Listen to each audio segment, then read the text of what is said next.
એક કિશોર એના પપ્પાને પૂછ્યું કે પપ્પા, ત્રેતા યુગમાં રામ ભગવાને એમના પિતાની વાત માની એટલે મહાન થયા, સતયુગમાં પ્રહલાદે એમના પિતાની વાત ન માની એટલે મહાન થયા, તો કળિયુગમાં મારે શું કરવાનું?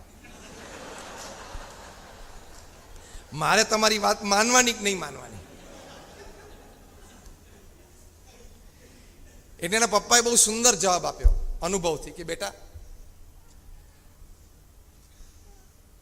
કળિયુગમાં મારે કે તારે મહાન થવું હશે ને તો આપણે બંને તારી મમ્મીની વાત માનવી પડશે.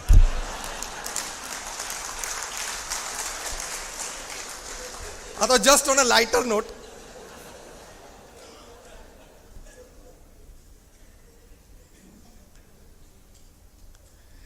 કારણ કે એક પતિ પત્નીને 50 વર્ષ લગ્ન જીવનના પૂરા થયા ને એટલે સારું ફંક્શન ઓર્ગેનાઇઝ કર્યું, ફ્રેન્ડ્સ અને રિલેટિવ્સ બધા કે 50th marriage anniversary, it's a big event. અને કપલ સ્ટેજ ઉપર બેઠા હતા, એમના બધા ફ્રેન્ડ્સ રિલેટિવ્સ બધા બેઠા હતા. It was wonderful going. અને બધા એક 2 મિનિટ માટે સ્ટેજ ઉપર આવે, પોતાનો કોઈ પર્સનલ એક સારો પ્રસંગ એ કપલ સાથે હોય તો શેર કરે, ભાઈ એક વખત અમે 10 વર્ષ પહેલાં આ પ્રસંગે સાથે હતા, આનંદ કર્યો, અથવા કંઈક સેવા કરી, અથવા તો એમના જીવનનો કોઈ સદગુણ હોય કે મેં નજીકથી એમનું જીવન 30 વર્ષથી જોયું છે અને આવી એક સરસ વાત એમના જીવનમાં છે, વોટ એવર, બધા શેર. એટલે આનંદ ચાલતો હતો, માહોલ હતો આખો, 3 કલાક ચાલ્યો. એમાં એક ચીખલીનો બુદ્ધિશાળી માણસ બેઠેલો, એણે કહ્યું કે આઈ હેવ અ ક્વેશ્ચન, હું એક પ્રશ્ન પૂછું? પેલા કે પૂછો. એટલે પૂછ્યું કે what is the secret of your 50 years of happy married life? 50 વર્ષનું સુખી લગ્ન જીવન. આગળ સુખી શબ્દ વાપરેલો, ખાલી લગ્ન જીવન નહીં, તો ઘણા ચાલી જતું હોય છે પણ પાછું આગળ પેલું પ્રિફિક્સ ના લાગે. તો હસબન્ડને કીધું સિમ્પલ, 50 વર્ષનું સુખી લગ્ન જીવન જીવવું બહુ સિમ્પલ છે, બહુ સહેલું છે. એટલે બધાને બહુ આશ્ચર્ય થયું કે અમે લગ્ન કર્યા ને ત્યારે નક્કી કરેલું કે બધા ઇમ્પોર્ટન્ટ ડિસિઝન મારે લેવાના, અગત્યના, અને મારી વાઈફે હા જ પાડી દેવાની, માથાકૂટ જ નહીં કરવાની. અને ઓછા ઇમ્પોર્ટન્ટ હોય ને એ મારી વાઈફ લે અને હું કહું ભાઈ કર. તમે બધા મૌન થઈ ગયા એટલે તમને પણ આમ થતું તો હશે કે શું હશે નહીં. પછી બીજા ભાઈ બેઠા હતા, એ નવસારીના હતા. એટલે એને જરા વધારે ઇન્ટેલિજન્ટ પ્રશ્ન પૂછ્યો કે sir, if you don't mind, can you like list out what are the important decisions you took and less important your wife took? તમે લિસ્ટ આઉટ તો કરો કે અગત્યના નિર્ણય તમે લીધા અને વાઈફે આ પાડીને. તો કે અગત્યના નિર્ણયો જે મારે લેવાના હતા અને મારી વાઈફે હા પાડવાની હતી, અને ઓછા અગત્યના મારી વાઈફ લે અને હું હા પાડું. તો કે કયા? તો કે ઓછા અગત્યના નિર્ણયો જે મારે વાઈફે લેવાના હતા અને મારે હા પાડવાની હતી, એમાં કયું ઘર અમારે ખરીદવું, કઈ ગાડી લેવી, કયો ઇન્સ્યોરન્સ પોલિસી લેવી, છોકરાઓને કયા સ્કૂલમાં ભણવા મોકલવા, પિકનિકમાં ક્યાં જવું, કયા સંબંધી સાથે કેટલા ને કેવા સંબંધો રાખવા, અમારા ઘરમાં બધા ફેમિલી મેમ્બર્સે કયા કપડાં ખરીદવા, કપડાનું બધું સિલેક્શન પણ એ જ કરે, કયા પ્રસંગે કોણે કયા કપડાં પહેરવા એ પણ એ જ નક્કી કરે, બધી તિજોરીઓની ચાવી એની પાસે હોય, પગાર લઈને મારે આપી દેવાનો, પછી એ ઘર ચલાવે. આવા બધા ઓછા અગત્યના નિર્ણયો હતા ને એ બધા એને લીધા મેં હા પાડી. એટલે હવે તમને વધારે આશ્ચર્ય થતું હશે કે હવે અગત્યના રહ્યા કયા તો પછી આ જેન્ટલમેનને લેવાના? એટલે કોઈ પૂછ્યું કે ભાઈ તો પછી હવે આમાંથી બીજા કયા અગત્યના નિર્ણયો રહ્યા? એટલે કે અગત્યના નિર્ણયો કે અમેરિકાએ ઈરાક સાથે યુદ્ધ કરવું જોઈએ કે નહીં. હું એમ કહું કે ના કરું, એટલે મારા પત્ની કે બરોબર છે, ચા પી લો, ના કરવું જોઈએ. એટલે જે વિશ્વવ્યાપી નિર્ણયો હતા ને એ મેં લીધા અને એમાં મારી પત્નીએ હા પાડી. અને જે અમારી 4 દિવાલીઓ વચ્ચેના જે નિર્ણયો હતા ને ઓછા અગત્યના એણે લીધા, એટલે મેં હા પાડી દીધી. તમે બધા હશે એટલે થોડુંક થોડુંક તો આવું ચાલતું હશે, પણ ચલાવજો. It's a credit. જ્યાં પ્રેમ છે, સંબંધ છે અને લાઈફ ટાઈમ સાથે રહેવાનું છે, પતિ પત્ની, મા બાપ, દીકરા દીકરી બધા, ત્યાં થોડુંક ઝૂકી જેવું, નમતું કરવું. પ્રમુખ સ્વામી મારા 4 શબ્દ વાપરતા હતા: ખમવું, ઘસાવવું, અનુકૂળ થવું અને મનગમતું મૂકવું. એમાં નાનપ નથી, પણ તમે તમારા અહમ કરતા સંબંધને વધારે અગત્યતા આપો છો એની સાબિતી છે. અહમ કરતાં તમે સંબંધને વધારે માન્યતા આપી, પ્રાધાન્ય આપ્યું, મહત્વ આપ્યું, તો જ તમે ખમી શકો, અનુકૂળ થઈ શકો, મનગમતું મૂકી શકો. એ ક્રેડિટ છે. અને છેલ્લી વાત કરવાની જે પ્રમુખ સ્વામી મહારાજે કરી કે ભગવાન પ્રત્યેની શ્રદ્ધા અને ભક્તિ દ્રઢ કરવા, એનાથી પોતાનું આત્માનું કલ્યાણ થાય, તો એ પણ મનુષ્ય જીવનનું ફળ છે. જે આપણે અત્યારે આ સેવા કરીએ છીએ, સમાજ સેવા એ ઉત્તમ સેવા છે, જન સેવા એ પ્રભુ સેવા છે. સ્વામી વિવેકાનંદજી આપણને આ શીખવાડ્યું છે. પણ પ્રભુ સેવા ખાલી જન સેવા સુધી અટકતી નથી. આ પહેલું અને મોટું અગત્યનું પગથિયું છે. આનાથી આગળ શ્રીમદ ભાગવતમાં જે નવધા ભક્તિની વાત લખી છે, ભગવાન પ્રત્યેની શ્રદ્ધા ભક્તિ, ત્યાં સુધી પણ પહોંચવાનું છે. જેમ હું તમને એક વાત તર્કથી સમજાવું. તમે એમ કહો કે મને આ ભાષા આવડે છે, તમે એમ કહો કે મને અંગ્રેજી ભાષા આવડે છે, તો અમને ABCD આલ્ફાબેટ 26 બોલતા આવડી ગયા એટલે ભાષા આવડી કહેવાય કે ના આવડી કહેવાય? મને કહો. જો હા પાડશો તો હું આર્ગ્યુમેન્ટ કરીશ, ના પાડશો તોય કરીશ. તમે એમ કહો કે મને ઇંગ્લિશ આવડે છે, તમને ABCD આવડતી હોય ને તો પણ ઇંગ્લિશ આવડ્યું કહેવાય. પણ છતાંય ભાષા આવડી ના પણ કહેવાય ને, કારણ કે તમને હજી શબ્દ પ્રયોગ નથી આવડતા, સ્પેલિંગ નથી આવડતા, શબ્દોને ગોઠવીને એક વાક્ય બનાવતા નથી આવડતું. એ બધું શીખવાનું ને. એટલે પહેલાં ABCD શીખાય, પછી શબ્દો શીખાય, પછી એ શબ્દોની ગોઠવણી આવે, પછી વાક્યની રચના થાય, ગ્રામર શીખવું પડે, વ્યાકરણ, પછી તમે ભાષા લખી શકો, બોલી શકો અને સાંભળીને સમજી શકો. એ ત્રણેય વાત આવે ત્યારે તમે ભાષા શીખ્યા કહેવાય. એમ ભગવાન પ્રત્યેની શ્રદ્ધા ભક્તિનું પ્રથમ મોટું પગથિયું એ જન સેવા છે. પછી આગળ આગળ ભગવાન પ્રત્યેની શ્રદ્ધા ભક્તિ નિષ્ઠા, એ પણ એને આ પાછળના પગથિયા છે. તો આપણે ત્યાં સુધી પણ પહોંચવું છે. એટલે જન સેવા એ જ પ્રભુ સેવા નહીં, જન સેવા અને પ્રભુ સેવા. પ્રમુખ સ્વામી મહારાજે BAPSમાં 162 પ્રકારની સામાજિક, શૈક્ષણિક, સાંસ્કૃતિક, તબીબી, પર્યાવરણલક્ષી પ્રવૃત્તિઓ ચલાવી.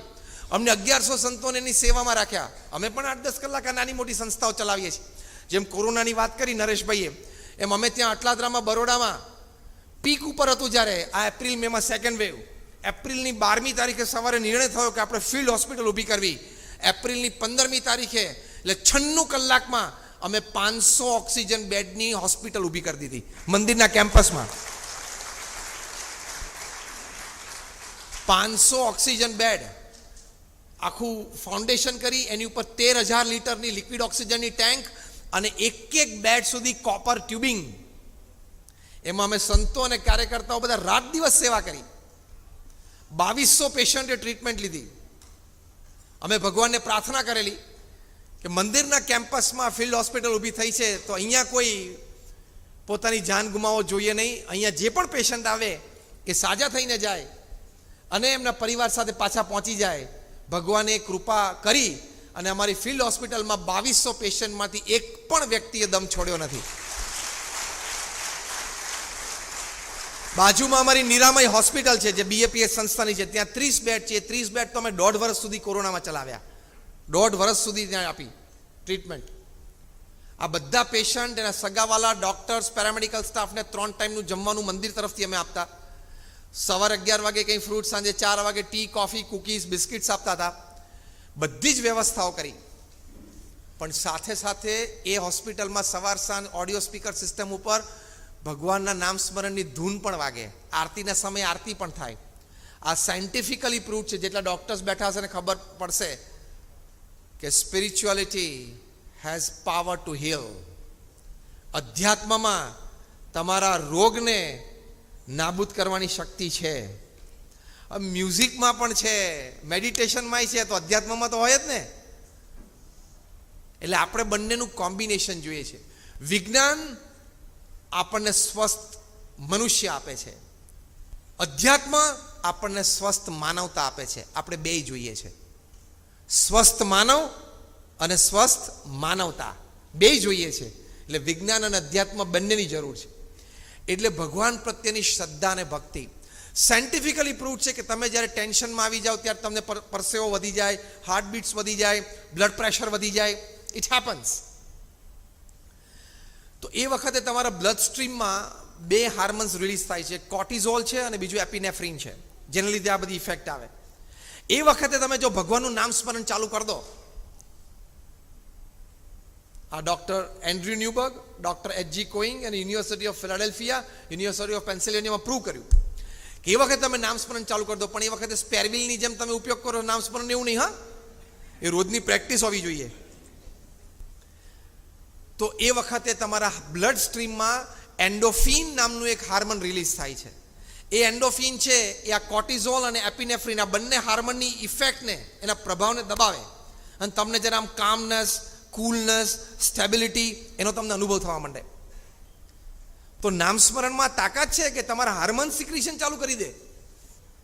આવા નાના મોટા 50,000 રિસર્ચ પેપર વૈજ્ઞાનિકોએ ધર્મ બાબતના, અધ્યાત્મ બાબતના, પ્રાર્થના, નામસ્મરણ, મેડિટેશન, મંદિરે દર્શન, સંતોનો સમાગમ, શસ્ત્રાસ્ત્રનું વાંચન, એવા 50,000 રિસર્ચ પેપર તૈયાર કર્યા છે. ધર્મના લોકોએ નહીં, હા, વિજ્ઞાનના લોકોએ. એટલે એ પણ વાત સાચી છે.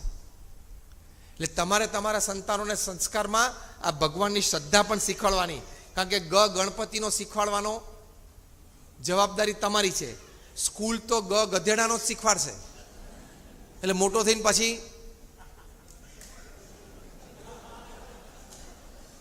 અને તમે ગણપતિનો શીખવાડો ને, ધારો કે સ્કૂલમાં તમે કહો કે ગણપતિનો, એટલે ઘણા બધા સમાજના પ્રવાહો ઊભા થાય કે તમે તો ભણતરનું ભગવીકરણ કરો છો, તમને તો બિન સાંપ્રદાયિકની અર્થ જ ખબર નથી.